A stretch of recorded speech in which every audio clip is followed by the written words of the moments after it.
बंकिम दा का ये भाव सूत्र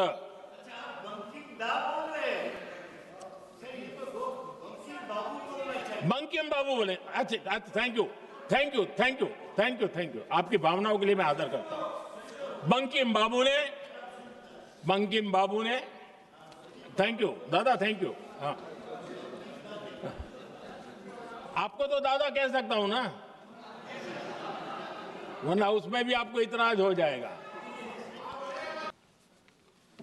अंग्रेजों ने बंगाल विभाजन के साथ ही भारत को कमजोर करने के बीच और अधिक बोने की दिशा पकड़ ली थी, लेकिन वंदे मातरम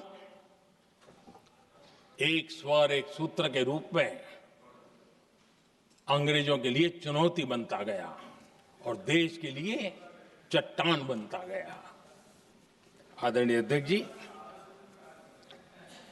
बंगाल का विभाजन तो हुआ, लेकिन एक बहुत बड़ा स्वदेशी आंदोलन खड़ा हुआ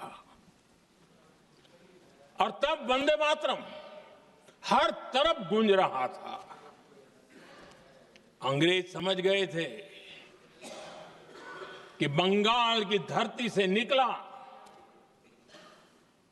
बंकिम दा का ये भाव सूत्र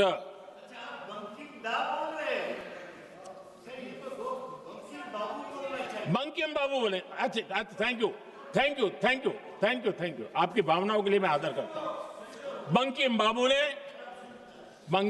ने थैंक यू दादा, थैंक यू। हाँ, आपको तो दादा कह सकता हूं ना, वरना उसमें भी आपको इतराज हो जाएगा। बंकिम बाबू ने ये जो भाव विश्व तैयार किया था, उनके भाव गीत के द्वारा उन्होंने अंग्रेजों को हिला दिया।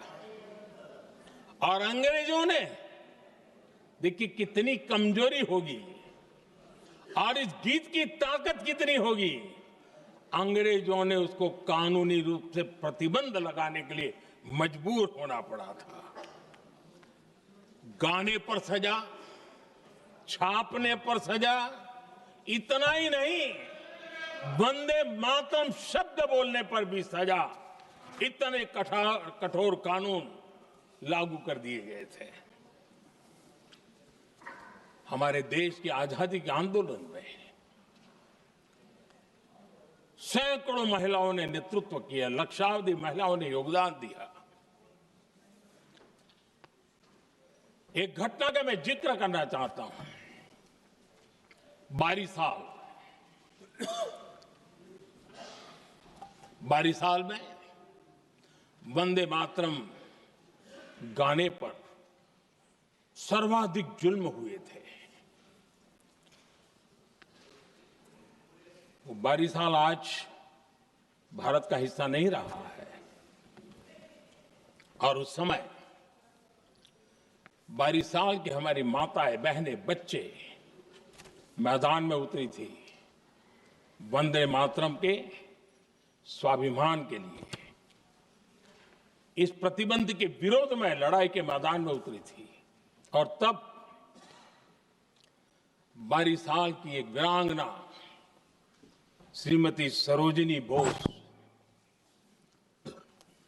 जिन्होंने उस जमाने में वहां की भावना को देखिए, और उन्होंने कहा था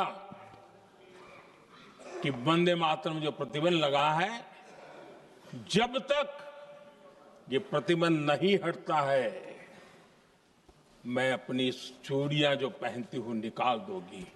भारत में वो एक जमाना था, चूड़ी निकालना यानी महिला के जीवन की बहुत बड़ी घटना हुआ करती। लेकिन उनके लिए वंदे मातरम की वो भावना थी, उन्होंने अपनी सोने की चूड़ियां, जब तक वंदे मातरम प्रतिबंध नहीं हटेगा मैं दोबारा नहीं धारण करूंगी, ऐसा बड़ा व्रत ले लिया था।